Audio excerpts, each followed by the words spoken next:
Ես ողջունում եմ մեր լսարանին, այսօր երկար ընդմիջումից հետո նորից կարողացանք հարցազրույցներ սկսել անել, այս հանդիպել ենք մեր լավ բարեկամներ Էդվարդ Անտինյանի հետ եւ Արմեն Չիբուխչյանի հետ, բարև ձեզ, ինչպե՞ս եք։ Ողջույն Մարատ ջան, լավ, շնորհակալություն։ Բարև ձեզ, շնորհակալություն, դուք լավ ելնեք։ Գիտեմ, որ բոլորը դիտել եք ուկրաինացի падգամավորի հետ հարցազրույցը, ըստ ձեզ ձեր մեկնաբանությամբ ինչ մեսիջներ էր ուղարկվում Հայաստանի իշխանություններին եւ ամենագլխավորը Հայաստանի ժողովրդին։ Նախ ի սկզբանե մենք ֆիքսենք մի բան, որ Ուկրաինայից նման մեսիջները, որ ուղարկվում են, դա մտահոգ մարդկանց խոսք է, որոնք որ շատ հարգանքով են վերաբերվում թե Հայաստանին, թե հայ ժողովրդին, առավել եւս այն Ուկրաինայում հայկական համայնքին, որը բավական կազմակերպված է, ինչպես ես եմ սովոր օգտագործել, մարտունակ համայնք է,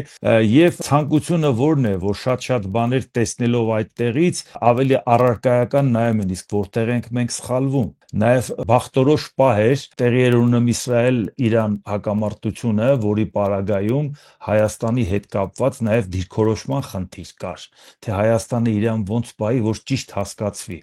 արևմուտքում ոնց գնահատեն Հայաստանի վարքագիծը, իսկ Ուկրաինայի հետ ամենօրյա ռեժիմով աշխատում են արևմտյան կառույցները, իրանք շատ լավ ինֆորմացված են, ովքեր են բարեկամներ, ովքեր են հակառակորդներ, եւ այս պարագայում շատ օգտակար է նաեւ տեսնել, թե ինչպես է դա դիտարկվում։ Հայաստանը, որը որ ասենք կարող է դատապարտի մի կողմին հաշվի չառնելով, թե նրա թիկունքին ով է կանգնած, եւ սատարի Իրանին,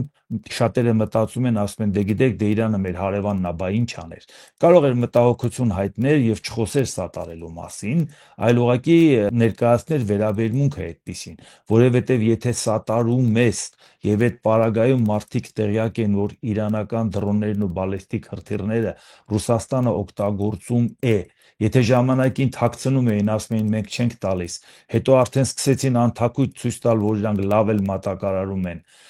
եւ դրանով նրանք Ուկրաինայում մարդիկ են սպանում, ավիրում, իսկ արևմուտքը կանգնելով Ուկրաինայի թիկունքին, նաեւ իրենց երկրների աջակցությամբ, իրենց հարկատուների հաշվին կարողանում են խնդիրը բացատրել իրենց քաղաքացիներին, որ անհրաժեշտություն է, դա եվրոպական անվտանգության համար անհրաժեշտություն, նոր աշխարհակարգի համար է անհրաժեշտություն աջակցել Ուկրաինային, եւ այնտեղ իրանական դրոններով հարվածում են, արևմուտքը կարող է մեզ ճիշտ չհասկանա։ Ու եթե շատ դեպքերում մարդիկ այստեղ չկողմնորոշվեն, հենց Ուկրաինայից հնչող կարծիքը շատ կարևոր է, կոմպետենտ մարդու կարծիքը շատ օգտակար է, թե մեր իշխանությունների համար, թե մեր հասարակության համար, որ պատկերացնեն այդ քայլերը ինչպես է անցալվում դրսում։ Եթե չեմ սխալվում, ես Դարիա Վալոդինայի հարցազրույց արել եմ իմ ալիքում, շատ լավ տպավորություններ եմ ստացել, չեմ սխալվում, չէ՞, իր մասին է խոսքը։ Նաև Դարիա Վալոդինայի հետ։ Այո, ես ասեմ, ըստ էության այդ նույն մեսիջներն են, այսինքն մոտավորապես, այսինքն նույն խորհուրդներն են ըստ էության, որ նաև ես եւ պարոն Անտինյանը եւ քեզ չասեմ, parsa սրտացավորեն խորհուրդ ենք։ Սկսած Լաստանավի պատմությունից, սկսած Ուկրաինայի հետ համագործակցության կարևորության, դիվերսիֆիկացիայի, իսկ այս վերջերս ես ակտիվորեն հետևելով այս տեղի ռազմական էքսպերտներին, նաև միջազգային մամուլը, եվրոպական, կանադական իմիջիալոց հայտարարությունները, բոլորը այսպես Ուկրաինայի հետ սերտ համագործակցություն են փորձում հաստատել, այդ թվում սկանդինավյան երկրները, եվրոպական երկրները, Կանադան անօթաչուների հարցով, որովհետև ամբողջ ռազմական տրամաբանությունը, ռազմի դաշտի եւ ժամանակակից պատերազմների փոխվել է։ Եվ այդ առումով այսօր ուսուցիչը Ուկրաինան է, այն առավելությունները, որ այսօր ունի Ուկրաինան մարտի դաշտում, այն գիտատեխնիկական զարգացումը ունի, ուղղակի անհրաժեշտ է Հայաստանի համար։ Եվ բնականաբար, եթե մենք տեսնում ենք, որ այս կոնֆլիկտում բնականաբար մենք չենք կարող նույն դիրքորոշումը Հայաստանը ընդունի հարևան Իրանի նկատմամբ ոնց որ Ուկրաինան, բայց գրեթե նույն օրը, հենց այդ օրը որ հայտարարությունը լսեցի, ես ուղղակի ասեցի չէի կարողանում Ադրբեջանի պես մտահոգվել, անպայման էլ էստի, այսինքն չէր կարելի ուղղակի այդպիսի հայտարարություն, չէր կարելի։ Եվ ակնհայտ էր թե մոտարապես վերջի ինչ է լինելու այս իրավիճակը։ Բայց գլոբալ ինչով է կարևոր ուկրաինացի падգամավորի։ Այո, դա սրտացավ մարդու մոտեցումը եւ քանի որ ինչի հիշատակեցի, որ ես հարցազրույց եմ արել, ինքը շատ լավ է տրամադրված Հայաստանի հանդեպ։ Իրոք Հայաստան-Ուկրաինա բարեկամական խմբի անդամ է եղել եւ իրոք հասկանում է կարևորությունը Հայաստան-Ուկրաինա կապերի կարևորության։ Եվ այս իմաստով մի բան էլ է կարևոր, որ իրենք ուկրաինացիները հիմա այն վիճակում են, որ իրանք ուղղակի շատերին թվում է, թե իրանք հիմա իրանց ուրեմն չեն հասկանում Ուկրաինայի պետության ապագա նշանակություն, որ շատ ավելի այսպես գլոբալ քաղաքականություն է վարում Ուկրաինան, երբ որ Զելենսկին փորձում է պատերազմական այս իրավիճակում անգամ հարաբերություններ հաստատել, հիշում եք մի պահ աֆրիկյան երկրների հետ դիվանագիտություն վարում եւ այլն, հա։ Այսինքն Ուկրաինայի դերակատարումը շատ ավելի լայն ու լուրջ է լինելու հետագայում եւ հիմիկվանից Ուկրաինան Զելենսկին դա ցույց են տալիս, որ իրենք եւ եվրոպական անվտանգության ապահովողն են լինելու ապագայում եւ ուրեմն չի բացառվում, նաեւ դա մեզանից է կախված, կարող է մեծագույն անվտանգային դերակատարում ունենան նաև Հարավային Կովկասում։ Այս իմաստով կարևոր է, որպեսզի մենք ճիշտ ընկալենք Դարիայի խոսքերը եւ հասկանանք, որ այսինքն ինչ որ մենք ուղարկեցինք այդ ազդանշանը, որ Իրանը համարվում է ահաբեկիչ պետություն, այսինքն նաև շատ կարևոր է դրսից լսել, թե որտեղ մենք հետ ենք ներկայացնում, մարդիկ այսպես քննադատում էին մեզ, մենք հասկանում ենք, որ մենք քննադատվելու ենք,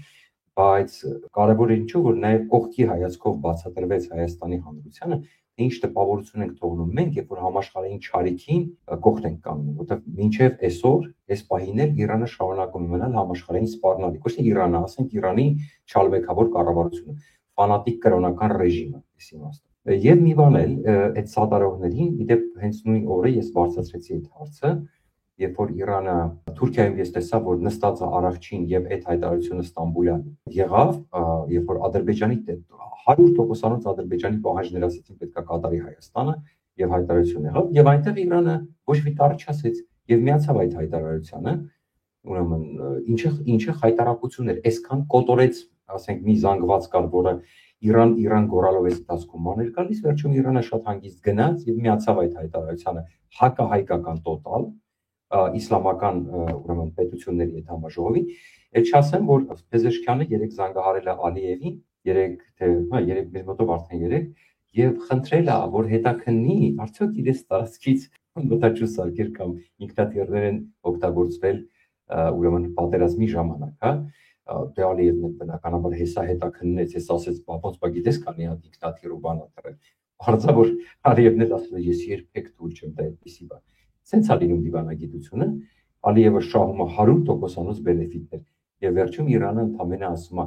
խնդրում ենք հետաքննեք էլի ձեր մոտ կարող է ձեր տարածքից մեր տարածք բանալ դե սա լուրջ չի էլի Երեկվա իմ եթերում ես ասացի, որ եւս մեկ հարթակ կա, բացի Ղրիմի պլատֆորմից, ու շատ լավ կլիներ, որպեսզի Հայաստանը մասնակցեր, խոսքը Ուկրաինայի վերականգնման կոնֆերանսն է, առաջիկա օրերին Իտալիայում է կայանալու, Հայաստանի մասնակցություն դեռ չկա, ինչով է կարևորում, ես դա ասում եմ, անվանում եմ հարուստների եւ ուժեղների ակումբ, այն երկրները, որոնք մասնակցում են այդ կոնֆերանսին, Ադրբեջանը մեծ հույսեր է կապում, իրենք անպայման մասնակցում են, իմ կարծիքով Հայաստանը կարող էր մասնակցել նաև օգտագործելով Սփյուռքի ներուժը։ Պարոն Անտոնյան, ինչ է կարծում, նման որոշում հնարավոր է։ Մենք տեսնում ենք, որ կամաց-կամաց կարծես թե շատ զգուշավոր Հայաստանի իշխանությունները սկսել են միանալ Ղրիմի պլատֆորմին, առայժմ առանց հայտարարությունների, առանց քվեարկությունների, բայց մենք տեսանք, որ մեկ միջոցառման միացել է։ Հնարավոր է, որ մի օր էլ տեսնենք եւ ուրախանանք, որ նման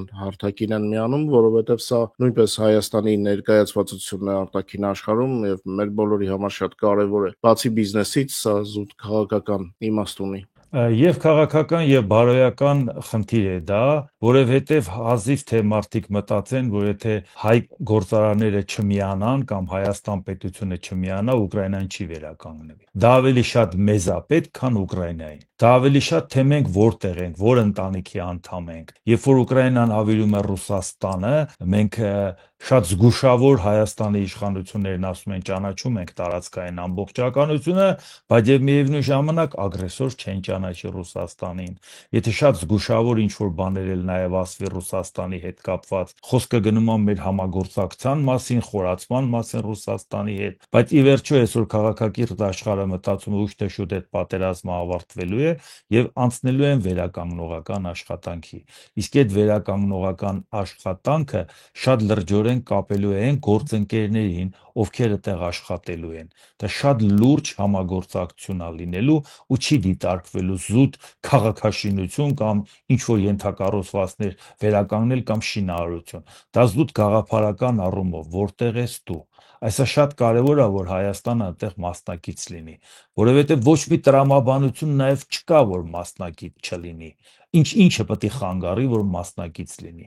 Այսօր ռեսուրսների խնդիրն էլ կարող են։ Այսօր կյանքը ցույց տվեց, որ Ուկրաինան պատերազմի ընթացքում նույնիսկ իր տարածքներում գործնականում անվտանգ մի միլիմետր տարածք չկա Ուկրաինայում, որտեղ ռուսները չկարողանային հարվածեն, բայց հասան դրան, չէ, որ կարողանան անվտանգային ռեժիմներ ստեղծեն, հասան դրան, որ իրանք լաբորատորիաներ ու գործարաններ ստեղծեն, հասան նրան այն մակարդակով զինտեխնիկա արտադրեն, որ այսօր նույնիսկ փոխեն եվրոպական անվտանգության ոչ տրամաբանությունը։ Այսօր մենք ինչի ենք նաև խոսում, որ ասում ենք ավելի ճկուն համակարգ ունենք մենք։ Ճկունը որն է, որովհետև Եվրամիությունը անվտանգային համակարգ չունի, ՆԱՏՕ-ի հետ կապված խնդիր է, որ նաև կա հակասություն ՆԱՏՕ եւ եվրոպական երկրներ, այսօր Եվրոպան ճկուն տարբերակով մտածում է իր անվտանգության հարցը լուծի։ Համախառն ներքին արդյունքում բարձրացնի տոկոսները, ընդհուպ մինչև 5%-ի հասցնի։ Եթե այդտեղ կոշտ անդամակցությունը չի հարցը, ինչպես տեսնում ենք, ինչպիսի դերակատարություն ունի Ուկրաինան։ Այսինքն մենք տեսնում ենք, որ այդ խնդիրները, որը լուծում են եվրոպական անվտանգության, նաև հենց Ուկրաինայի շուրջ է այդ հարցերը տարածում եւ հասել են նաև նրան, որ այդ եվրոպական անվտանգության անդամ է Կանադան, որը հաստատ եվրոպական պետություն չի, Ավստրալիան, որի անվտանգությունը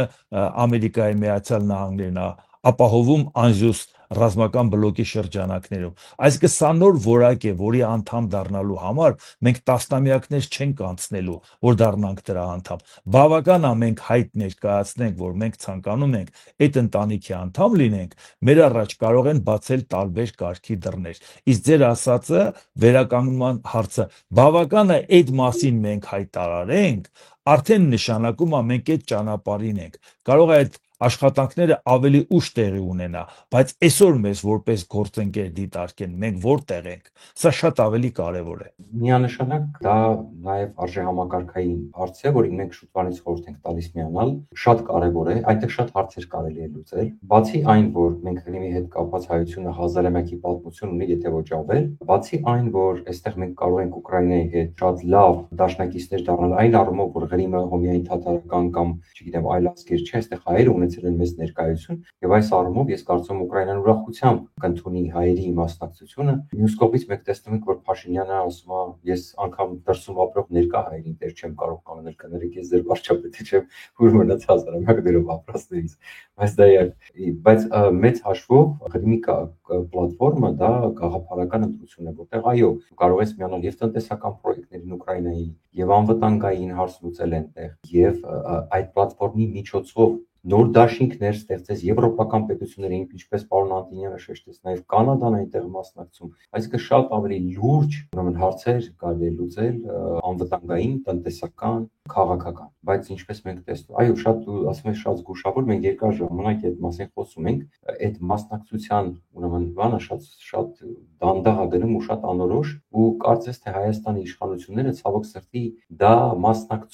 այդ մասնակցությունը օգտագործում են ոչ թե գաղափարական իմաստով, ոչ թե այն հարցերը, որ մենք թվարկեցինք, որ պետք է սա անել, որ պետք է այնտեղ դու փրկես դաշնակի, այլ սա էլի մեկ քայլ առաջ, երկու քայլ հետ տրամաբանության մեջ է, այ եթե Պուտինը մեզ շատ սխմի, մենք կգնանք կմասնակցենք Ղրիմի պլատֆորմին, եթե դարսը չփակի կոնյակը գնա կամ պամիդորը կամ լոլիկը խնձորը գնա, մենք չենք մասնակցենք։ Իսկ մոտ այդպիսի տպավորություն է, որ դա օգտագործվում է այդ տրամաբանության մեջ։ Բայց մենք ուզում ենք, որ դա լինի գաղափարական ընտրություն, որը կբերի նաև տնտեսական դիվերսիֆիկացիա, անվտանգային նոր հնարավորություններ եւ այլն եւ այսպես։ Ստամբուլյան հետ այսպես կոչված դեկլարացիան մերկացրեց արտաքին քաղաքական բացթողումները Իրանի մասով, ԱՊՀ երկրների մասով, պարոն Անտինյան գիտեմ անդրադարձել եք այդ թեմային, ինչ հետևություններ պետք է անի Հայաստանի իշխանությունը, հայ հանրությունը ամենակարևորը, որովհետեւ շատ ժամանակ Իրանի ճանապարհը, հատկապես իշխանամետ ուժերը փորձում են ներկայացնել որպես կյանքի ճանապարհ, չնայած նույն ուկրաինացի դեպուտատը ակնարկեց, որ կյանքի ճանապարհը այլ ուղղությամբ է գնում, պարզապես պետք է օգտվել ոչ թե համարել կյանքի ճանապարհ մի ուղի, որը Հայաստանին տալիս է ահաբեկչական բնութագրում ունեցող մի ռեժիմ, նաև ԱՊՀ երկրների մասով խնդիր կա, որին նույնպես հնարավոր չանդրադառնալ հիմա Հայաստանում կարծես այլ երևույթներով են զբաղված, բայց դրան էլ կանդրադառնանք, ինչ կարող է հակադրել Երևանը Բաքվին եւ արդյոք կարող է բացի տեսականից այլ գործնականով։ Այսպես էր խնդիրը, մեր իշխանությունները ցանկանում են ցույց տալ, որ Թուրքիայի հետ նորմալ հարաբերություն ունենալով Թուրքիան կկարողանա նաև օգնի հայ-ադրբեջանական հարաբերություններին, այսպես ասած, մեծի պես տեր կանգնի այդ հարաբերությունները կարգավորելուն։ Բայց երբ որ Նիկոլ Փաշինյանը պատվիրակությամբ գնում է հանդիպում է Ստամբուլում, եւ դրա հաջորդ օրը նույն Ստամբուլում իսլամական պետությունների համագործակցությունը որոշում է կայացնում եւ դատապարտում Հայաստանին, մի շարք կետերով դատապարտելով եւ նաեւ դրան ոչ միայն Թուրքիան, Ադրբեջանն են միանում, այլ նաեւ Իրանը, եւ հարց է առաջանում, բա մենք ինչ էինք Թուրքիայի հետ կարգավորում։ Թուրքիան ինչ խնդիր էր լուծելու։ Եթե Թուրքիան պահանջ է դնում, հենց հաջորդ օրը որոշում են կայացնում, որ Հայաստանը պարտավոր է ընդունել 300,000 ադրբեջանցիներին, որոնք անօրինական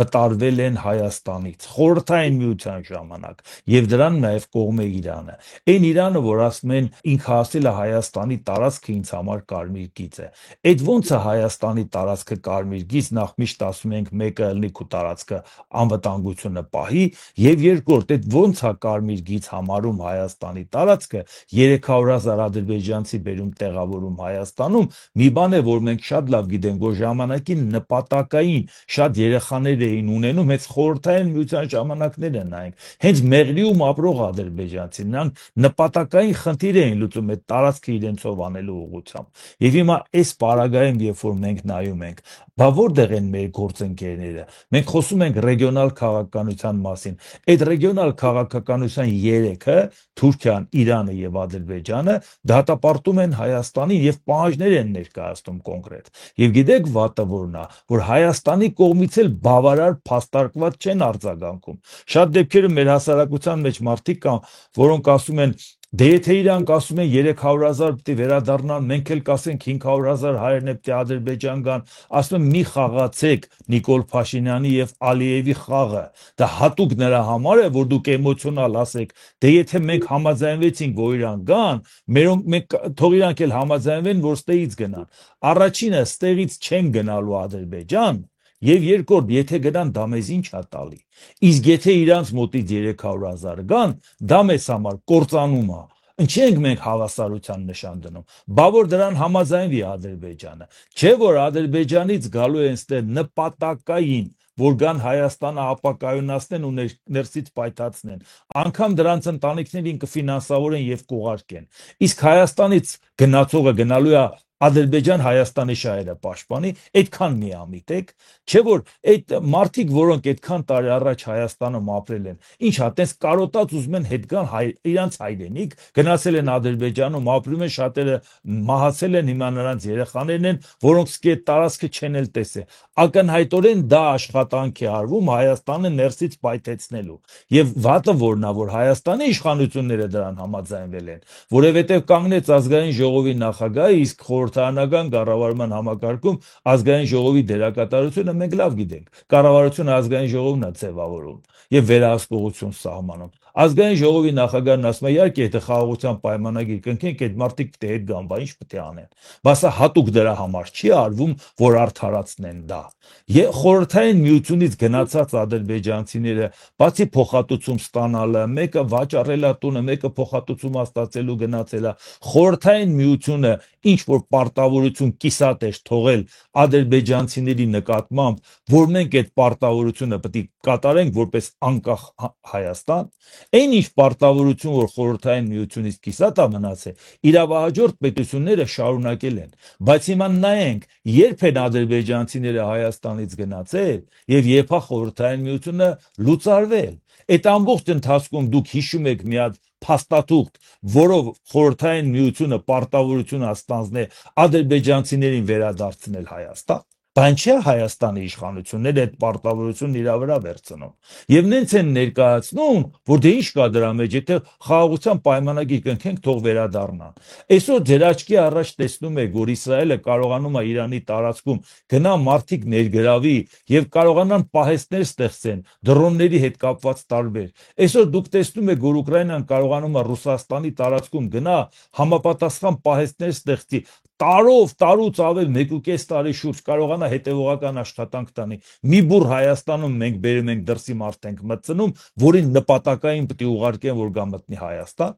Այս ամեն ինչին համաձայն, այս ամեն ինչը մեզնից պահանջում է Թուրքիան, Իրանը եւ Ադրբեջանը։ Այն Իրանը, որի հետ կապված մենք կանգնեցինք սատարը կանգնեցինք եւ դատապարտեցինք նրա հակառակորդին։ Հաջորդ օրը դատապարտում են մեզ, որ մենք Ադրբեջանի պահանջը չենք կատարում։ Այս սա է, որ սա շատ լրջագույն հարց է։ Ինչպես տեսնում եք, Հայաստանում քանի անգամ ես այդ հարցը բարձրացրել եմ, այդ հարցին առանձնապես մեր քաղաքական դաշտը չի անդրադառնում, որովհետեւ վախենում են արձագանքեն, թե ինչ ասեն։ Լադա Իրանի մասով ենք ասում, Թուրքիայի, Ադրբեջանի մասով ենք ասում, բայց ԵԱՏՄ անդամ ենք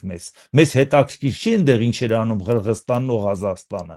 Մենք ԵԱՏՄ անդամ ենք եւ մեր բարեկամ պետությունները մեզ դեմ քվեարկում են, մեզ ագրեսոր են ճանաչում, մեզ պարտավորեցնում են 300,000 ադրբեջանցիներին բերենք Հայաստան։ Մենք չենք ուզում իմանանք, ՀԱՊԿ-ի անդամ ենք, սառեցրել ենք, դեռ դուրս չենք եկել ՀԱՊԿ-ից, բայց սառեցրել ենք։ Ավելի հարմար առիթ, որ նույն Ղազախստանը, նույն Ղրղստանը ՀԱՊԿ-ի անդամ լինելով, Լադանի գումարած Տաջիկստանը, որ մեր դեմ քվեարկեցին։ Իսլամական համագործակցության կազմակերպության շրջանակներում ընդամենը էս մի երկու օրը։ Չենք ուզում այդ առիթը օգտագործենք, միատիմանանք, ովքեր են մեր բարեկամները, ովքեր են մեր թշնամիները։ Այս այնպես սովորական հարց չի, որտեղ հետևողականորեն Ադրբեջանը ցանկանում է այդ մարդկանց վերի տեղավորի։ Ու այդպես չի, որ մեր իշխանությունները դիմադրում են, մենք է թիկունք կանգնենք, թույլ չտանք, որ իրանց կոտրեն։ Ամուր կանգնենք, դուք Կիևից, Չիբուխշան Արմենը Ամերիկայից կանգնեն ու ասենք մենք էստեղից ամեն ինչ ասենք պինդ կանգնած ենք։ Մեր իշխանությունը հրապարակային հայտարարել է, որ ինքը համաձայն է, որ այդ մարդիկ գան Հայաստան։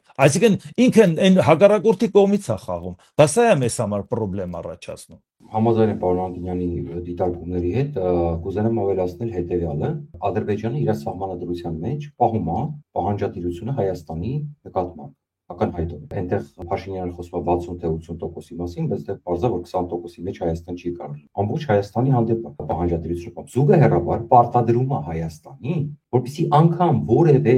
հիշատակում չլինի որևէ պահանջատիրության հետ կապված, անգամ բարոյական, սիմվոլիկ, մասիսարի, մնացած ոչ մի հասկանում ես, այսինքն Ադրբեջանը հստակորեն բացայց տանում է քաղաքականություն հայ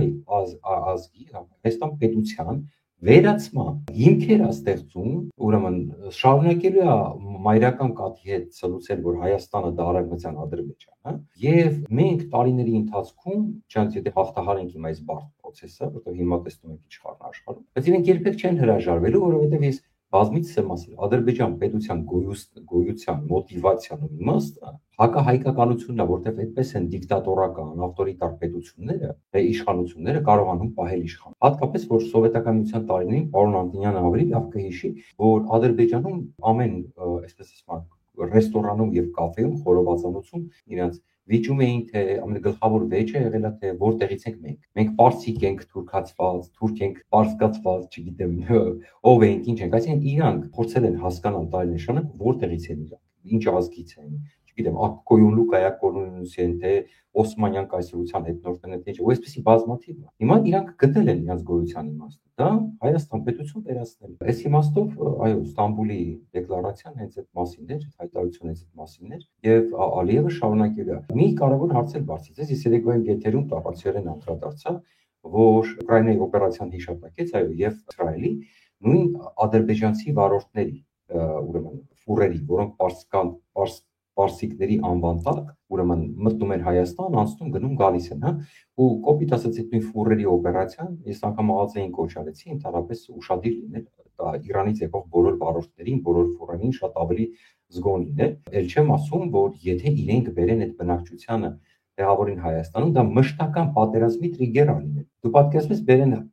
200 հոգի հատուկ գործակալ իրենց ընտանիքներով կբերեն կտեղավորեն, կդուրս դեն ճանապարհ կփակեն եւ Աստված չանի Հայաստանի իշխանությունը փորձեց այդ բողոքը կամ այդ ճանապարհը ուժով բացել, դա դառնալու է պատերազմի տրիգեր։ Այսինքն այդ մարդիկ լինելու են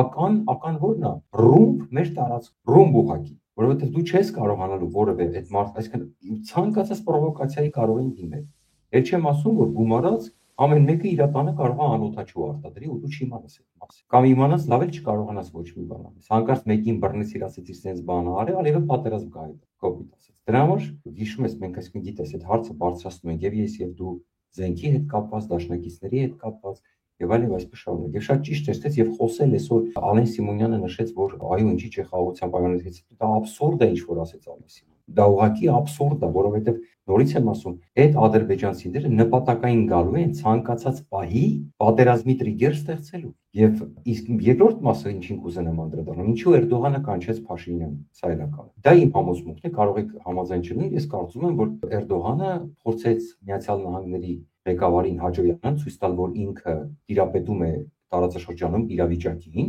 ինքը ուզում է ցույց տալ Թրամփին, որ տես ես կարող եմ կանչել Ալիևին էլ բերել, Փաշինյանին էլ բերել, ոնց որ ուկրաինական մոդելով էր ուզում միջնորդություն անել եւ ցույց տալ, որ ինքն է արդեն տերը, գերտերությունը է այս տարածաշրջանում, այսինքն գիտես ինչ Մարատ ջան, բարձ ասած օգտագործեց Փաշինյանին ուղակի ինքը ողջևորված թռչկոտելով sense գնաց, որ Էրդողանը իրան կանչել, իսկ Էրդողանը պրիմիտիվ բարձր խաղում։ Հետևից էլ ուղարկեց մի հատ էլ համաձայնագիր բան արեց եւ այլն։ Իհարկե Էրդողանի համար մի հատ էլ լավ կներ, շատ ավելի լավ կներ, իդեպ քեզ ասեմ, որ կարողանար Ալիևին ու Փաշինյանին նույն սեղանի շուրջ նստացնել, բայց ենթադրում եմ Ալիևը այստեղ արդեն իր հարցեր ունի, դա չխորանանք, շատ ավելի մեծախոժակ ունի,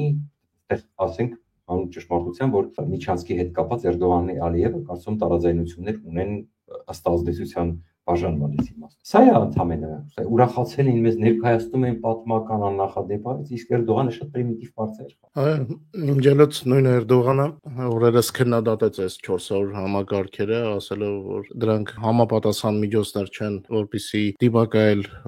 պաշտպանեն երկրի տարածքը, նա Իրանի օրինակը բերեց։ Իմջելոց նույն այս 400-ների պատճառով ժամանակին Ամերիկայի հետ էր Թուրքիան հարաբերությունները փչացրել եւ ընդհանուր ՆԱՏՕ-ի հետ, իսկ օտար մարդկանց ներկայության մասով ես էլ եմ շատ անդրադարձել նույն ռելոկանտներ կոչեցյալները, ովքեր եկել են Հայաստան։ Հայաստանում կարծես շատ ռոմանտիկ են իրենց ընդունում, երեխաներ, բան, հարազատներ, մոռանալով, որ սրանք մի հասարակության մարդիկ են, որտեղ Ստալիններ եւ Պուտիններ են ծնվում եւ Հայաստանում իրենց ապրելով, իրենք Պուտինից չեն փախած, չնայած կան Պուտինից փախածներ, բայց իրենք հիմնականում եկել են հարմարավետ տեղեր, ոչ միայն Հայաստան, աշխատելու հնարավորություն ունենալու եւ հարկեր մուծելու Ռուսաստանին, իսկ Ռուսաստանը այդ հարկերից ռումբեր է սարքում Ուկրաինայի քաղաքացիական մարդկանց գիշերը սպանելու համար։ Այս թեմաները կարծես չի բարձրաձայնվում Հայաստանում այն մակարդակի, որպեսզի զգացվի, որ սա բարոյական խնդիր է։ Ուկրաինան երբեք այս ամենը իմանալով ոչ ոքի չի կշտամբում, հասկանալով, որ դա Հայաստանի եւ Ռուսաստանի հարաբերություններն են, դա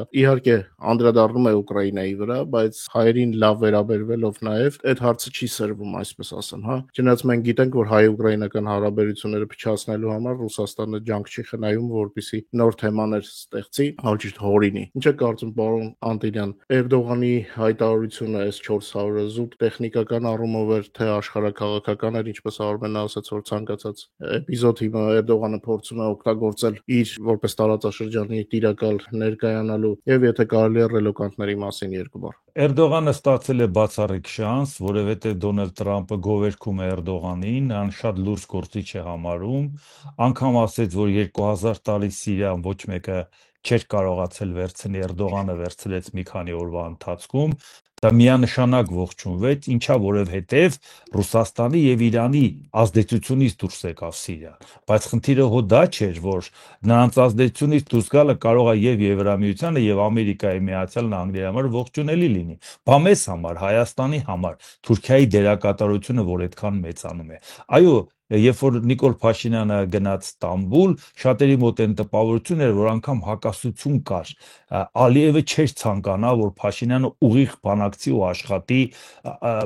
Էրդողանի հետ, որի փրթե հարաբերությունը լավանա, բայց դա շատ միամիտ պատկերացում է, հենց հաջորդ օրը, որպեսի այդ միամիտների համար Ստամբուլի դեկլարացիան ընդունեցին, ցույց տալով, որ մենք միասնական ենք ընդդեմ Հայաստանի։ Հանկարծ չսխալվեք, այդ կարծիքը ունենաք։ Այո, Էրդողանը ցույց տվեց հենց Ամերիկայի Միացյալ Նահանգներին, որտեղ հիմա շատ մեծ ակտիվությամբ Ամերիկայի Միացյալ Նահանգները ցանկանում է համագործակցել ռազմականից սկսած աշխարհակաղակական տարածաշրջանային խնդիրներով։ Եվ այս պարագայում այո, նաև իրան ձեռնտու է, որ Ռուսաստանի հետ կապված հայտարարություններ անի, որ տեսեք, Ռուսաստանից դժգոհ է, Ռուսաստանի տեխնիկայից դժգոհ է, որովհետև դրանով էլ նաև ժեստանի Միացյալ Նահանգներին, մենք այդ մասին ես էլ շատ եմ խոսել, որ ոնց կարող է այն ժամանակ, երբ որ Ռուսաստանի տեխնիկան խայտառակ է ելնում եւ հարցակողական եւ պաշտպանական, Ամերիկայից Իլոն Մասկը կանգներ ասեր ամերիկյան տեխնիկան, զինտեխնիկան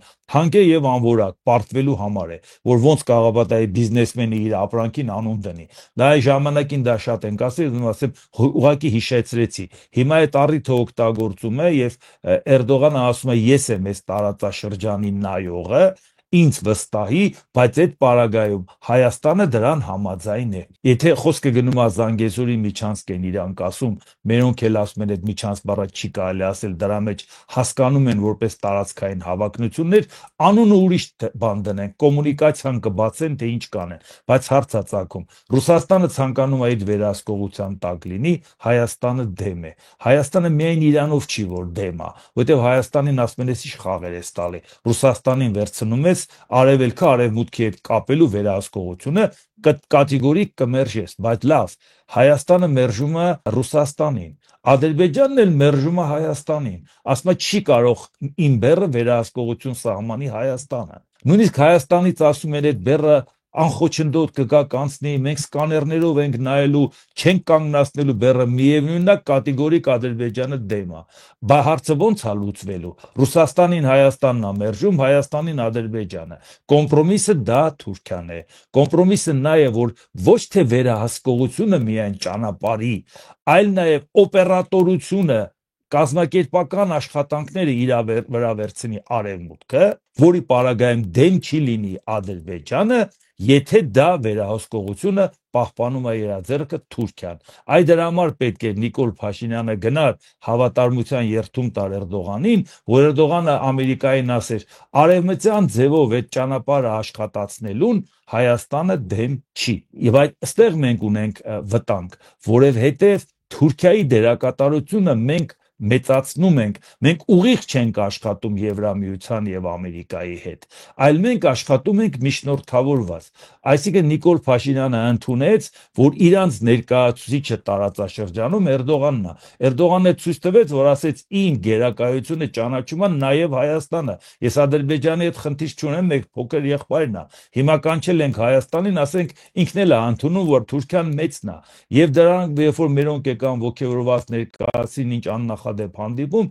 այդ աննախադեպ հանդիպման երբ որ ասում են, բա տեսակ Ալիևի հետ չհանդիպեց։ Ալիևը գնաց Էրդողանին ասեց, սա է իմ պայմանները։ Էրդողանը կանչեց Փաշինյանին, ասեց, սա է պայմանները։ Փաշինյանը ընդունեց խաղի կանոնները, առաջիկայում այդ մասը ես շատ եմ ասել, առաջիկայում որպեսի հանդիպի Ալիևի հետ արդեն ընդունած Էրդողանի բարձր հովանու ներքո գնա Ալիևի հետ նստի պայմանավորվի։ Ու պատահական չէր, ես քանի օր դրա մասին ասում եմ, երեք արդեն արտաքին գործերի փոխնախարարը Հայաստանի ասում է, լավ հանդիպում ունեցանք Տիրանայում, Ալբանիայում։ Դրանից հետո մենք ցանկանում ենք նորից այդ մակարդակով հանդիպենք։ Այսինքն ինքը ուզում ասի, այս որ հիմա Նիկոլ Փաշինյանը Ալիևի հետ հանդիպելու է, դա ընդհանրապես Տիրանայում ձեռք բերված պայմանավորվածությունների տրամաբանական շարունակությունն է, որ հանկարծ դա չկապեն, որ Նիկոլ Փաշինյանը գնաց Էրդողանի գերիշխանությունը ընդունեց։ Հանկարծ մենք խաբվենք, էլի դրա վրա չհասկանանք դա, բայց հարց է ծագում Տիրանայի հանդիպումից հետո,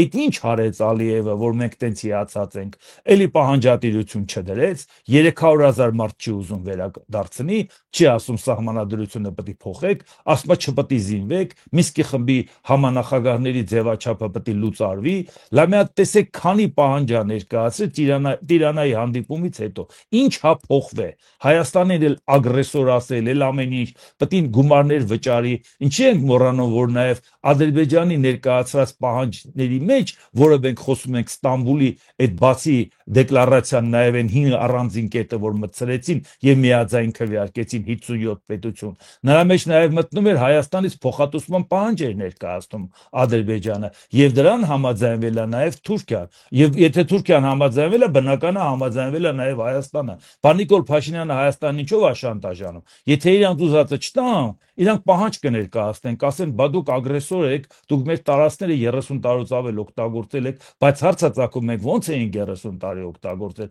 Ադրբեջանը կռիվը սկսել է, Հայաստանը պարտավոր էր պաշտպանել Արցախը, որովհետև ուներ պայմանավորվածություն փոխադարձ պարտավորվածություն կար ամրագրված օրենքով ընդունված, բայց երբ որ Նիկոլ Փաշինյանը կանգնեց ասեց 91 թվականից Արցախը հանձնած, դա նշանակում է ինքը ընդունեց, որ 91 թվականից մենք ագրեսոր էինք։ Ադրբեջանը իր տարածքում սահմանադրական կարգեր վերականգնում, մենք զորք ենք մտցրել Ադրբեջանի տարածք։ Դրա համար էլ մեզ փոխհատուցման պահանջ են դնում։ Մենք միջազգային հայտերը հետ ենք կանչում Ադրբեջանի նկատմամբ, Ադրբեջանը շարունակում է իր հայտերը, այն էլ 57 երկիր դրան համաձայնվում է։ Այս է խնդիրը, որի պարագայում մենք նաև ասում ենք ուշադրություն դարձրեք։ Այդ դուք որ ասում եք նաև Ադրբեջանից գալը, որ շատ լուրջ խնդիր է առաջանալու Հայաստանի համար, ընդհանրապես դա մերժենք, ոչ մի պարագայում դա չի կարելի դրան համաձայնել։ Ռուսաստանից եկածներն էլ որ ասեն գալիս են, ենթադրենք ասում են, իրանք չեն ուզում պատերազմեն, իրանք եկել են Հայաստան, որպեսի պատերազմ չգրան, իրանք դեմ են պատերազմին։ Շատ-շատերը գալիս են ուղղակի Հայաստան, որպեսի կարողանան քաղաքակիրթ աշխարհի հետ հարաբերվեն Հայաստանի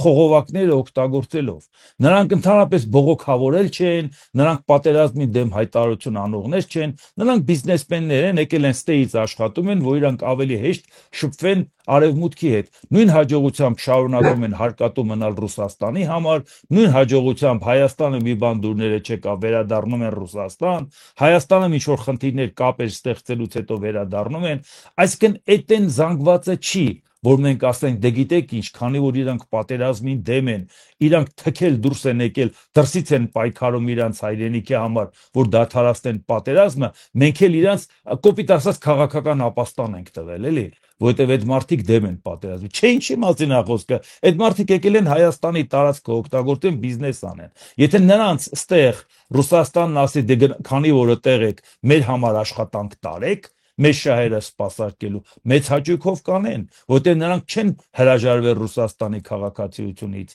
նրանք դուրս չեն եկել Ռուսաստանի իշխանության դեմ, նրանք շարունակում են ծառայել այդ պետությանը, գտնվելով ավելի հարբարավետ տիրույթում եւ պատրաստ կլինեն նաեւ իրենց պետության հանձնարարականները կատարել։ Իսկ մենք դրա նկատմամբ ընդհանրապես վտանգ չենք տեսնում։ Ցանկացածի մեջ տեսնում ենք տուրիստ, որը եկավ Հայաստանում փող ածախսելու։ Իսկ թե մեր գլխին ինչ կբերի։ Պակիստանը մեր հետ դիվանագիտական հարաբերություն չունի, նա ցանկանում է Հայաստան պետությունը վերանա, նա Հայաստանը չի ճանաչում, մինչև այսօր Հայաստանում մարդիկ ասում են պակիստանցին Հայաստանում ինչ գործ ունի,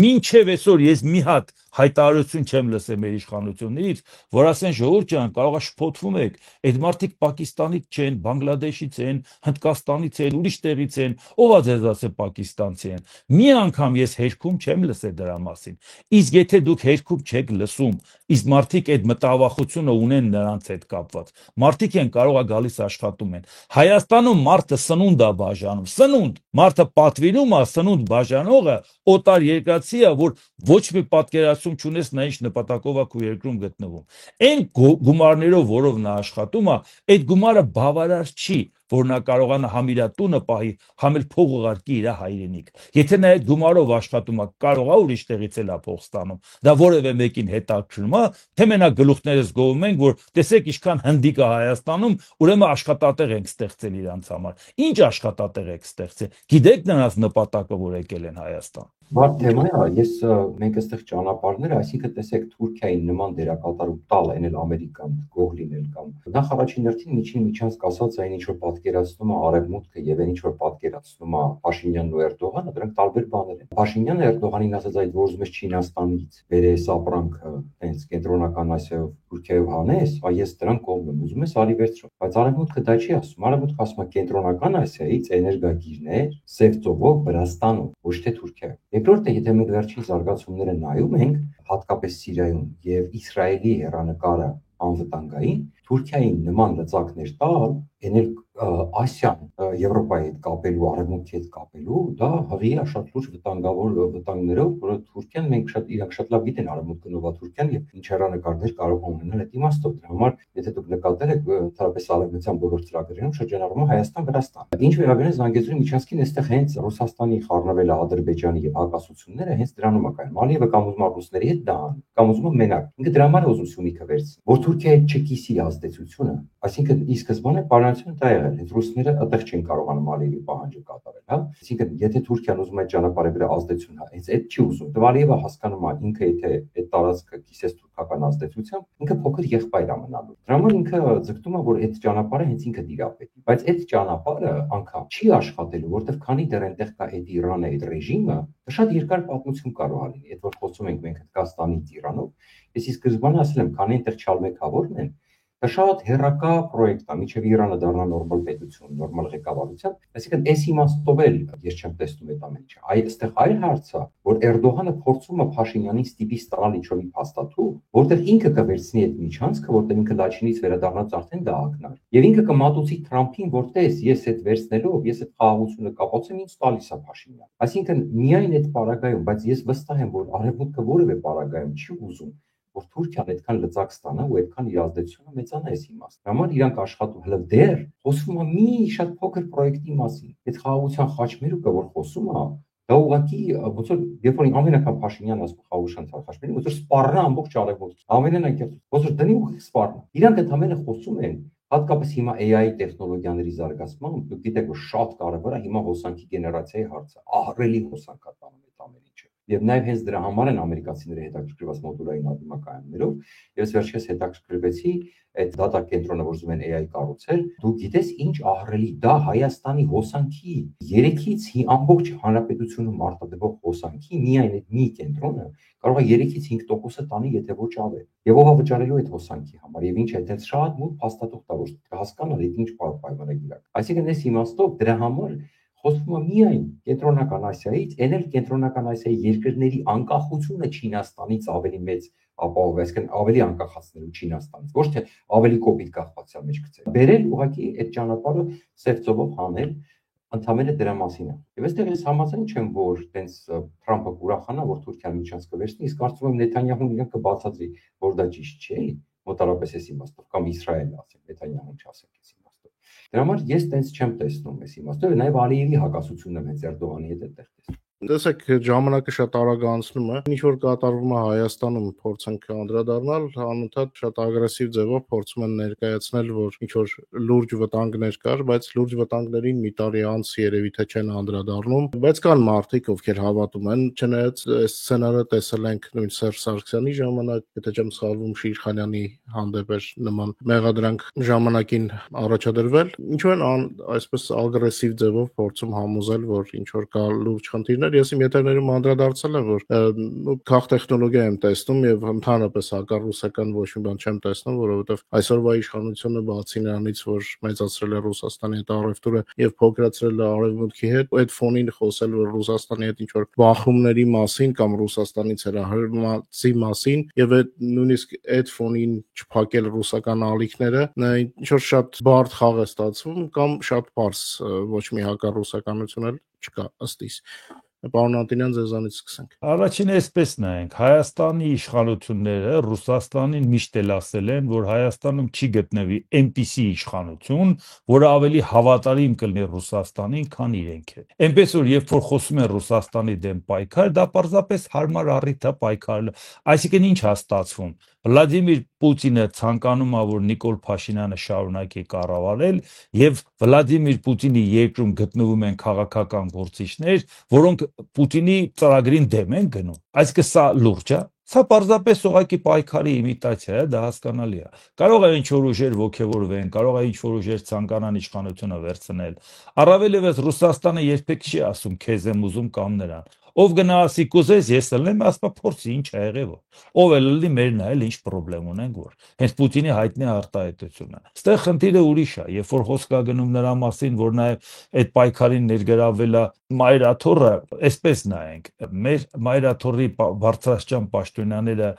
բազմաթիվ սխալներ են թույլ տվել, որի մասին մենք բարբերաբար խոսել ենք, եւ այնպես չի, որ հիմա ենք խոսելու կամ որոնք հիմա ոգևորվել են, որտեղ Նիկոլ Փաշինյանն է այդ թեմայից խոսում։ Մենք խոսել ենք միշտ, ինչ գործ ունեիք դուք Օրսնեիք Մոսկվայում, հայ առաքելական եկեղեցու Ռուսաստանի թեմը ինչ գործ ունի օրհնելու հայերով կազմավորված ջոկատ, որը գնա Ուկրաինայում մարդ սպանի։ Դա ինչ մեր խնդիրներ։ Դա ինչ մեր խնդիրներ, դա որ մենք դա պետք է անեինք։ Ինչն է դրա մեջ ինչ էր դա։ Մենք ինչն էինք օրհնում։ Այսինքն հարցը կայանում է նրանում, որ իրանք այդքան այդպիսի բաներ են արել։ Այսինքն որ մենք խոսում ենք ոնց որ դարածելնի ռուսական եկեղեցու մաստաճյուղ հայկական շատ վիրավորական էր դա ու շատ ենք խոսել դրա մասին։ Բայց այսօր երբ որ դրա հետ կապված քայլեր արվում, մենք այսպես նայենք, բայց ինչա, մենք որ քննադատել ենք եկեղեցու սպասավորների արածները, որ օֆշորային սկանդալների մեջ էին միլիոնավոր դոլարների հայտնված բարձրաստիճան եկեղեցականները, որ բիզնեսմենների մեջ են ներգրավված, որ հազարով մի հարցեր կա, հոդանորություն չի, հոդանոր չենք խոսում, բայց խնդիրն ուրիշ է։ Մենք այդ կարգի հարցեր բարձրացնում ենք նաև կառավարության սխալների հետ կապված։ Մենք չենք տեսնում, որ նույն փոթաջանությամբ իրանք այն մյուսն են կատարում։ Դրա համար ոչ թե արդարության վերականգնման խնդիր է, դրա համար ուղղակի իշխանությունը տարածելու խնդիր է, որովհետև եթե մենք իմանայինք, որ արդարությունն է վերականգնում, առաջի ոգևորվածը մենք կլինեինք, կասենք, բա այդքան դրա մասին էինք խոսում, բա այդքան ձեր ուշադրությունը դրա վրա էինք հրավիրում։ Միևնույնն է, այդ հարցը լուծելով արդարություն չի վերականգնում, որովհետև մի կողմը ցանկանում է իր սխալը նաև առաջ տանել, սրբագրել ուրիշի սխալի հիման վրա։ Այն նախկինները, որոնք ցանկացել են որևէ ձևով գալ իշխանության,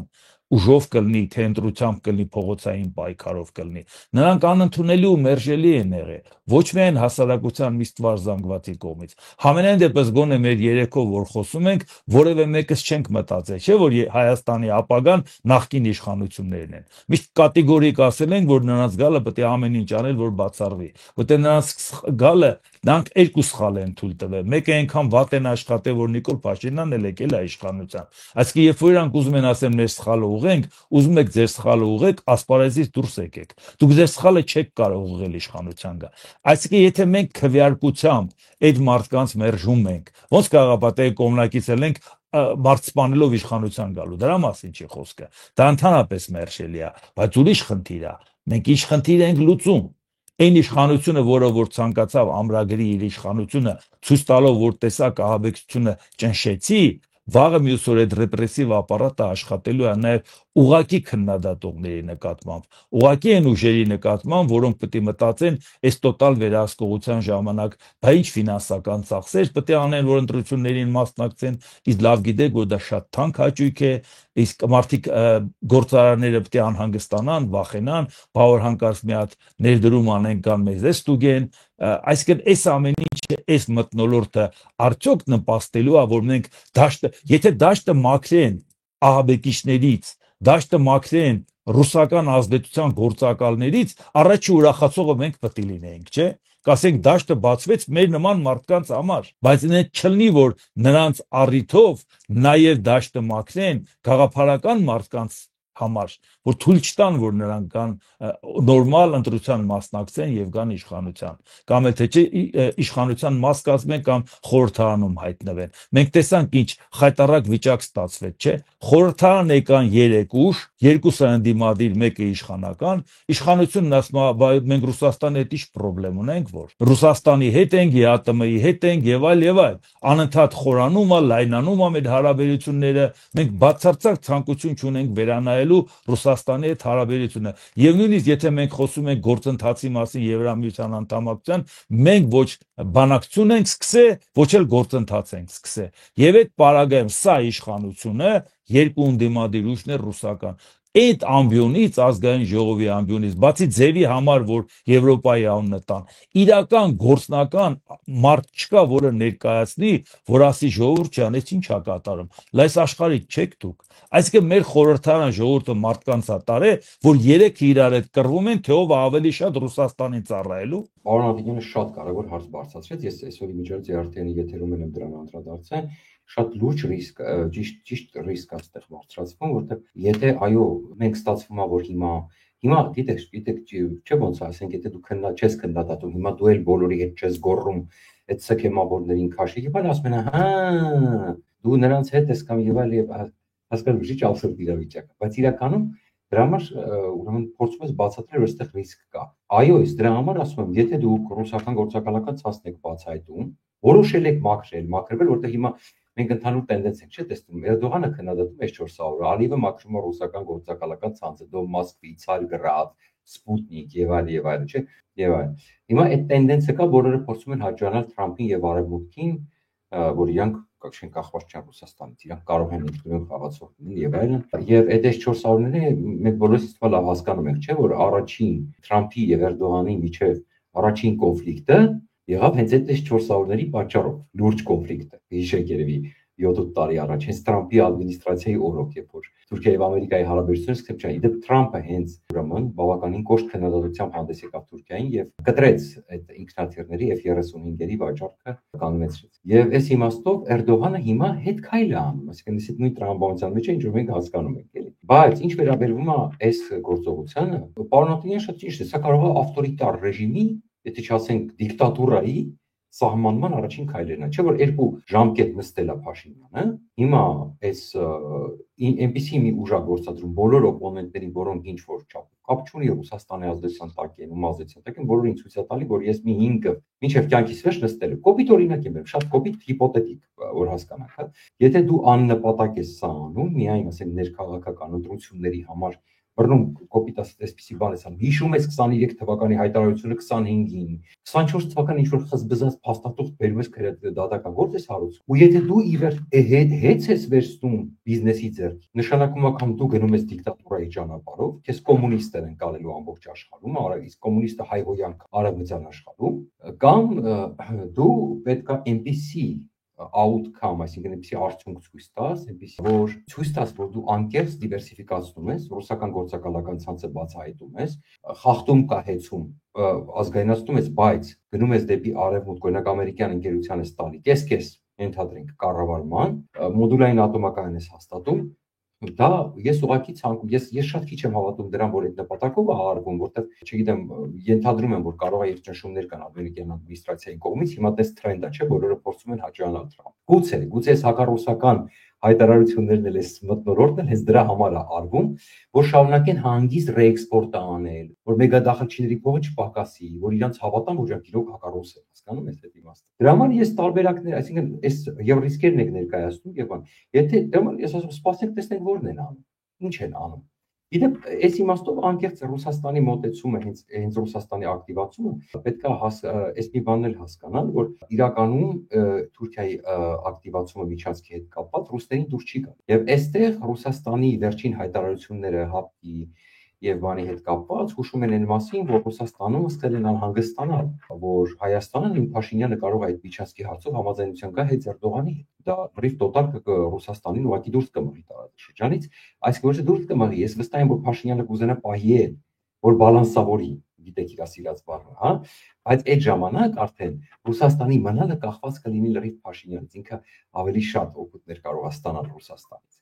այս իմաստով, հա։ Եվ չեմ բացառում, որ բացի ներքաղաքական շոուից, որը ընտրությունների համար միշտ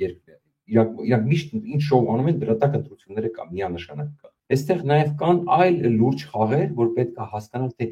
արդյոք դրանք ազնիվ նպատակով են արվում, թե դրանց տակ շատ լուրջ վտանգներ կա։ Բայց կարծում եմ ընտրություններին դեռ մի շարք 9 ամիս կա, 10 ամիս կա, ավելի շատ երևի, մենք կարծում եմ մի քանի ամսից կհասկանանք սա ինչի համար։